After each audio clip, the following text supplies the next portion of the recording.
All right, we'll get you out of here with some quick hitters. Quick hitter number one, Arch Manning. You learned what yesterday against UTEP? He's human, and he's not anything like what some people, me especially, made him out to be. And by the way, I mean, I get a kick out of all the Arch Manning memes now. So keep them coming.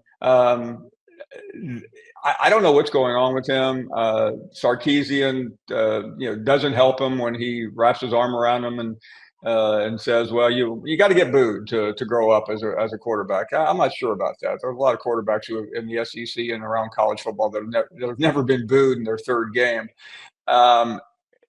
Matt, I'll leave it to quarterback, former quarterbacks to dissect exactly what he's doing wrong.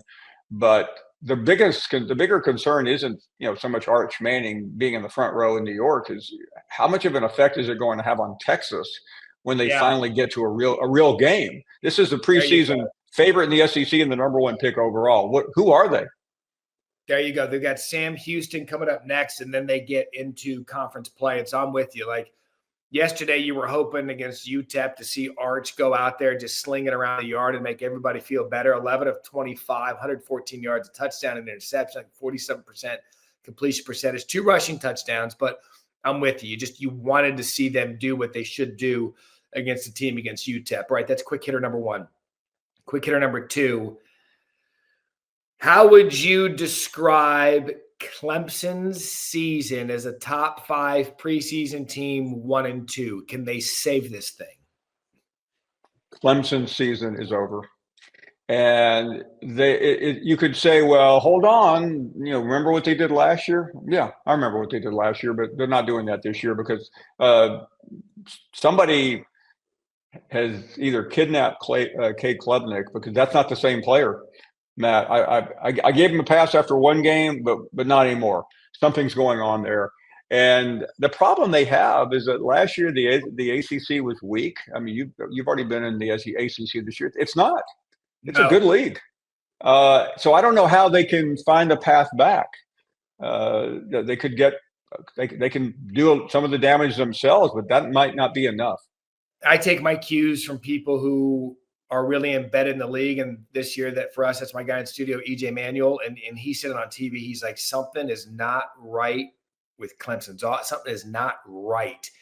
And it just look, congratulations, Brent Key, because they snapped a losing streak, 8 straight against Clemson, and they're going to be a contender now in the ACC, but something not right. And I don't know what it is. I don't know when they're going to find it, but yeah, 2 losses, 1-2 in the season for a top 5 team coming into the clear favorite in the ACC.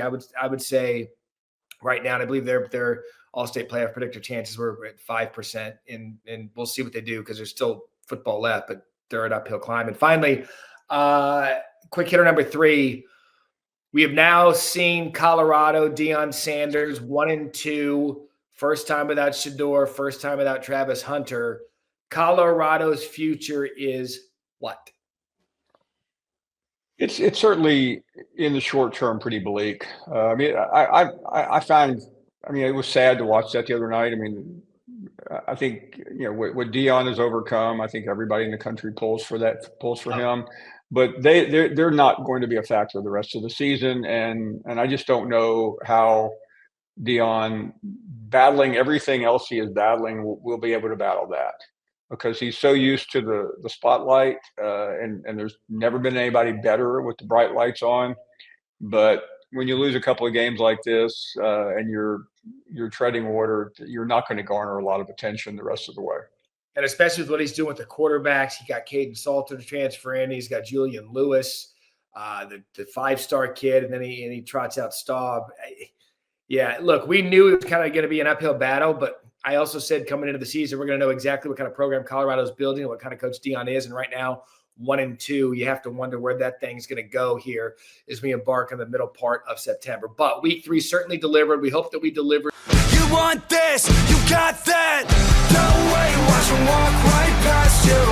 Run fast while you have the chance. Don't